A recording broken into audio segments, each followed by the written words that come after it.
So Prince William, here we are, and you're back in the US. Last time was in Boston for the Earthshot Prize second award ceremony. And I hear that you haven't been in New York for a little while, but you've been busy. You were at the Billion Oyster Project yesterday, and so I heard. Is it true? Did you go running in Central Park this morning? I did, Vaitea, yes. I decided to join the hordes of New Yorkers doing their morning routine as they went around Central Park. But it was wonderful waking up in New York on a sunny morning rather than the rain we had yesterday. And it was beautiful getting some fresh air this morning. But it's been wonderful being back. It's been, I think 2014 was the last time I was here in New York. I've been trying to come back for a couple of years, but with COVID and my grandmother passing away last year has not meant it able to come. So I'm thrilled to be back this time. Well, wonderful. We're very happy that you're here this year. And before we get started, I know you don't really do these fireside chats so often, so I hope you're ready for some tough questions. Definitely. You're going to grill me, Vaitea.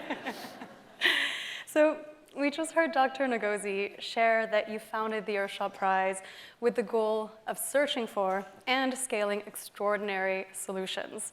Just like the work of 2022 winners that we've just heard about today and met, like Charlotte, Larissa, Talal, and the prize is now in its third year, and it is known globally. So I'd love for you to take us back to the start. Tell us, how did it all start, and what was the inspiration? It was a very sweaty process, Vaitea, over many years. But I think, to start back at the very beginning, I think it came about from a desire to see more change and to highlight wonderful people doing incredible things, as we've all seen today across the world. I'm very lucky that I get to meet a lot of people in different circumstances, and I kept being shown these amazing things that were happening, but I just felt the impact from them wasn't being achieved, or the potential wasn't there when it could be. So I was thinking, how do we elevate? How do we scale this up? How do we allow more people to see this? And so a prize came out of sort of thinking. Mm-hmm. And it took us 18 months to 2 years to design the prize. We went through a number of other iterations where we were kind of like, do we go this way? Do we go that way? And eventually we settled on the prize. Mm-hmm. And my role in the design process was trying to convince everyone it wouldn't work. Because what I was afraid of was that if we designed the prize and I was there going, yeah, this is a great idea, I had to then sell it for 10 years. It wasn't going to be very good. Mm-hmm. So it had to be a case of me looking at it going, now hang on, how can we make this better? Is this something that has got legs? Mm-hmm. Is it credible? And will it achieve the desired outcome? And I think going through the process as we designed it, we were thinking, where else in history has there ever been something like this, where we're asking people to come together and tackle some of society's and life's greatest challenges? And that's when the moonshot sort of hit us. And we were looking through JFK's speeches and JFK's moonshot. And it struck us that this was hugely ambitious at the time. I think it took him 7 years to conduct his moonshot. And he had 400,000 engineers and scientists working on it. And some of the things that we all take for granted nowadays, like X-rays, CAT scanners, even solar panels, all came out of the moonshot development phase.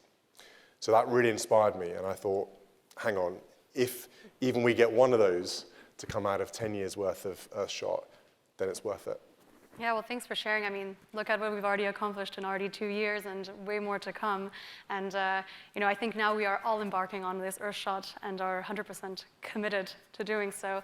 And, to the theme of our session, where innovation meets optimism, I think it's important to recognize and address the extreme weather events that have been taking place constantly over the last 3 decades, but even more so this summer. I felt like every time I checked the news, the headlines were always there, from the fires in Maui and Canada, the floods in Libya, and now 2023 has been recorded the hottest year. So with this constant news of tragedy and bad news, how do you keep optimistic? Well, as we've seen today, the Earthshot winners and the finalists create that inspiration, that optimism. And I think we've got to hang on to optimism and hope, because it is the biggest driver of change. It is the biggest driver of innovation. I think if we remark on how so pessimistic and doom and gloom everything is, even though there is a healthy dose of that needed to make sure we're all being kept in reality, it doesn't provoke the reaction from us humans as we would like. Yeah. And I think that's been an important part of the prize's design and development, is that not just to provide the solutions, but it's the fact to make people believe there is hope and there are people out there doing incredible things that will have a massive impact on our futures.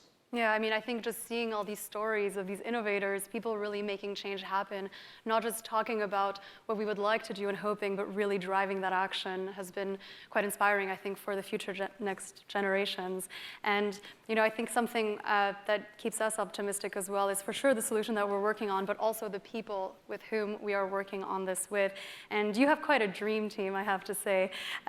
So, you know, when you reflect on what you and your incredible team have accomplished to date, and when you look into the future, where do you dream that this prize will go?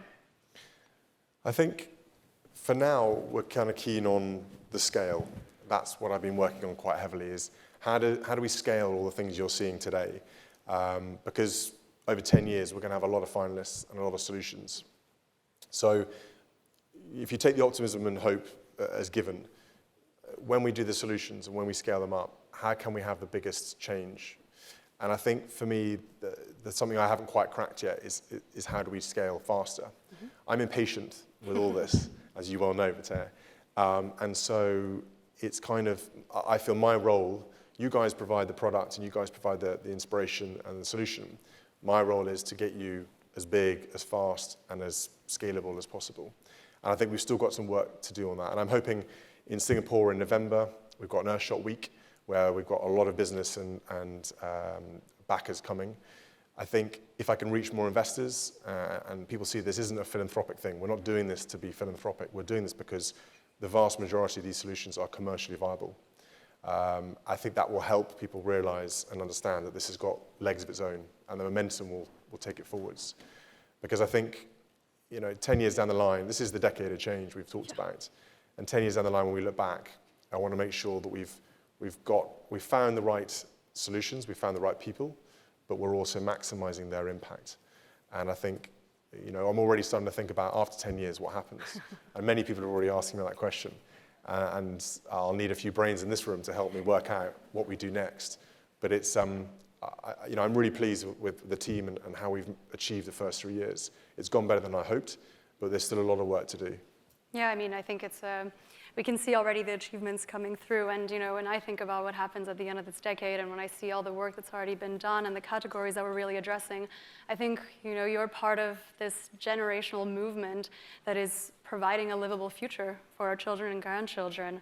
I do want to come back to the scaling question later, but we'll keep that one for now and first talk about global collaboration, because you know, we've seen today that the Earthshot Prize finalists are coming from all over the world. We've seen today from Australia, India, Oman, and Kenya. So this is a truly worldwide cohort that you're bringing together. So in your own words, why do you believe that global collaboration is important to reach your mission? So I'm a big believer in a big team. Mm-hmm. I don't think any solutions in the world can ever be achieved by yourself. And one of my roles has always been to build coalitions, to build relationships, build teams, and this is no different. I'm building an enormous team of brilliant people and letting them crack on and do the work that needs to be done. So I think that's really important to kind of have the dynamism, the innovation, and the drive that you all have, and you've demonstrated in your ways. And all we're doing is providing you with a leg up to become a household name and to have the visibility to the right people. But as an example, I think for everyone here, one of the things that comes out of this is that on a collaboration level that wasn't intended but is happening is Costa Rica won in 2021. They completely off their own backs because they take this very seriously and they take pride in the environment. They reached out to another finalist called Restore, which is effectively a data company that monitors carbon sinks amongst other things.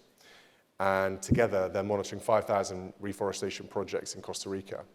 So it's the first public, effectively independent public verifier of national policy on forestation.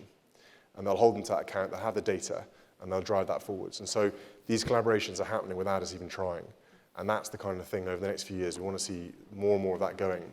But again, these things can happen with the support of the wider society around them. Yeah, absolutely. I mean, I don't know if you know about this, but we are talking about an Earthshot village, right, where we can bring all of our solutions together. So I think it's all coming together.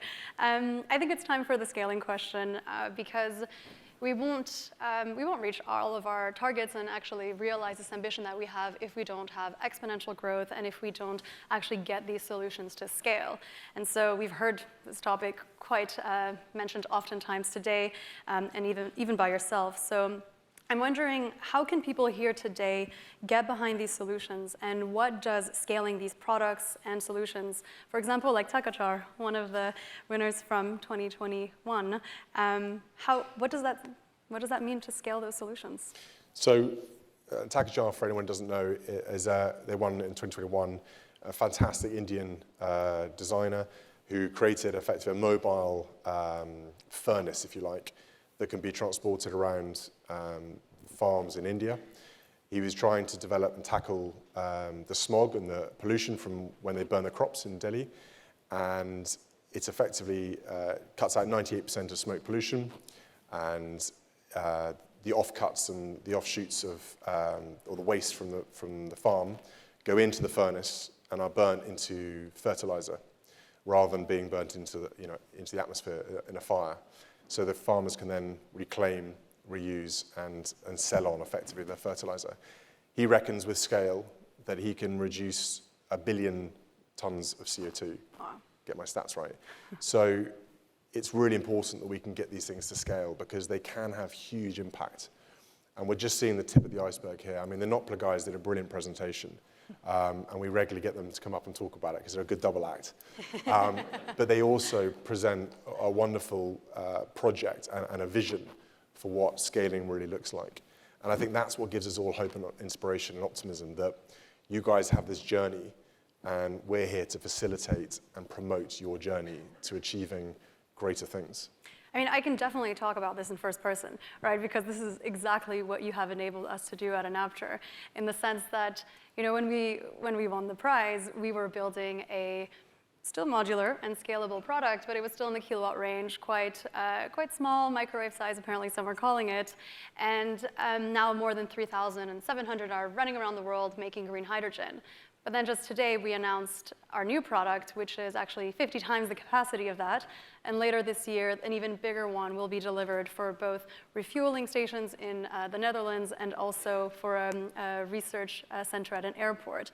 And this has all been thanks to the visibility that we've had and also the awareness of green hydrogen, the fact that it is an alternative fuel that is coming and wouldn't have been possible without you, and also the modularity and scalability of our product. So it was a good teamwork.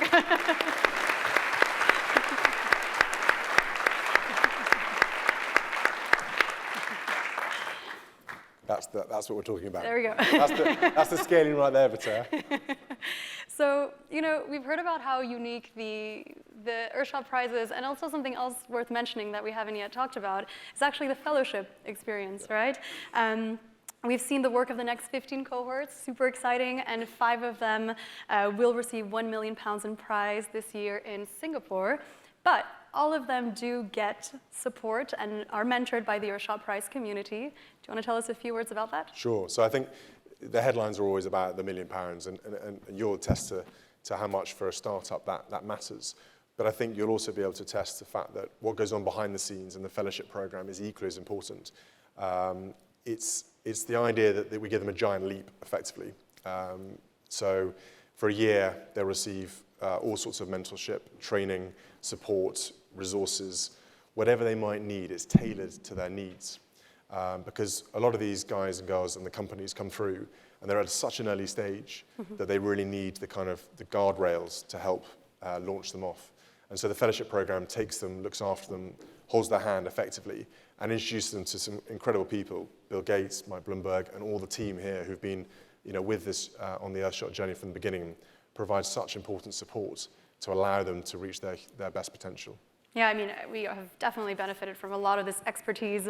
So, I think as we're starting to wrap up, we know the prize is happening in Singapore, and so I think everyone's kind of curious to know, well, what was appealing to you for bringing the prize actually to Southeast Asia? So part of the Earthshot, as we talked about, is the global aspect of it, and we want to get it around the world. We want to see new solutions in different places. We want to work with those existing ones we work with, but we also want to open up new chapters, new areas. And I think with Singapore, it's a gateway to Southeast Asia. It's a new region. We know the innovation sectors there are huge, and the technology is booming there. Singapore is a city in nature, so they get it. Yep. And we had the foreign minister talk about it earlier. So it's really exciting what's going to happen in Singapore. And we take our time over trying to work out where is the next place to go. And we're super excited about going to Singapore. Yeah, I mean, I think so are we. And so, I mean, just to make sure we are super excited, you will be in Singapore. I'll be in Singapore. Correct. So. Wonderful. Well, Prince William, thank you very much. It's been a pleasure.